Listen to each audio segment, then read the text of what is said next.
جمعے کے دن غسل کرنا ضروری ہے. فرض کے درجے میں تو نہیں لیکن پسندیدہ ہے اور اس کی بہت تاکید کی گئی ہے. یہی وجہ ہے کہ بعض ائمہ کے نزدیک واجب ہے، لازم ہے، جمعہ ہوتا نہیں جب تک غسل نہ کیا جائے. اور بعض نے کہا کہ یہ وجوب کے معنوں میں نہیں بلکہ مستحب ہونے کے معنوں میں ہے. ہر بالغ پر جمعہ کے لیے جانا ضروری ہے اور ہر وہ شخص جس پر جمعہ کے لیے جانا ضروری ہے اس پر غسل ہے، یعنی اس کو لازمی غسل کرنا چاہیے، الا یہ کہ کوئی مجبوری ہو.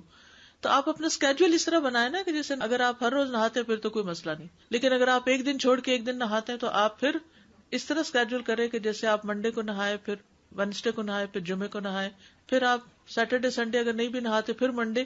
تو اس طرح آپ جمعے کو مس نہیں کریں گے.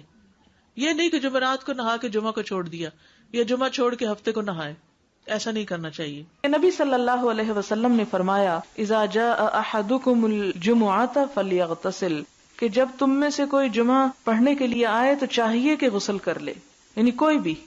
آپ نے فرمایا کہ جمعے کے دن کا غسل ہر جوان شخص پر فرض ہے، واجب ہے، اور واجب یہاں یعنی لازم کے معنوں میں آ رہا ہے. علماء نے غسل کے حکم کے بارے میں اختلاف کیا. بعض تو کہتے ہیں یہ واجب ہے یعنی فرض کے درجے میں ہے، اور جمہور علماء یہ کہتے ہیں کہ مستحب ہے، پسندیدہ ہے، افضل عمل ہے. حدیث میں آتا ہے جس نے جمعے کے دن وضو کیا اس نے اچھا کیا، اور جس نے غسل کیا تو یہ افضل ہے. عمر بن خطاب اس اسنا میں کہ وہ کھڑے تھے جمعے کے دن خطبہ دیتے ہوئے، اذ جاء رجل من المہاجرین الاولین، جب آیا ان کے پاس ایک شخص مہاجرین میں سے جو سب سے پہلے مہاجر تھے، من اصحاب النبی صلی اللہ علیہ وسلم، حضور صلی اللہ علیہ وسلم کے ساتھیوں میں سے بھی تھے، اور کہا جاتا ہے کہ یہ حضرت عثمان تھے. فناداہ عمر، تو ان کو حضرت عمر نے خطبے کے حالت میں پکارا. ایت ساعۃ ھذہ، کون سی ہے گھڑی یہ کون سا وقت ہے؟ قال انی شغلت، تو انہوں نے کہا کہ میں مشغول تھا. فلم انقلب الی اہلی، تو میں گھر نہ جا سکا. حتی سمعت التاذین، یہاں تک کہ میں نے آذان سن لی یعنی جمعے کی.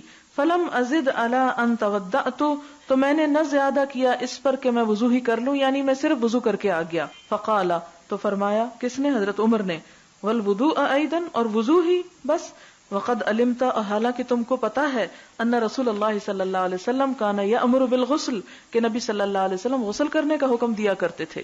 تو اس سے آپ حضرت عمر کے اس کا بھی اندازہ لگا سکتے ہیں کہ وہ سنتوں کی پابندی کرانے میں بھی کس قدر شدید تھے، کہ حضرت عثمان جیسے شخص کو بھی انہوں نے نہیں بخشا، اور خطبے کی حالت میں بھی ان کو سب لوگوں کے سامنے پکڑ کے کہا کہ تم صرف وضو کر کے کیوں آ گئے ہو، نہائے کیوں نہیں.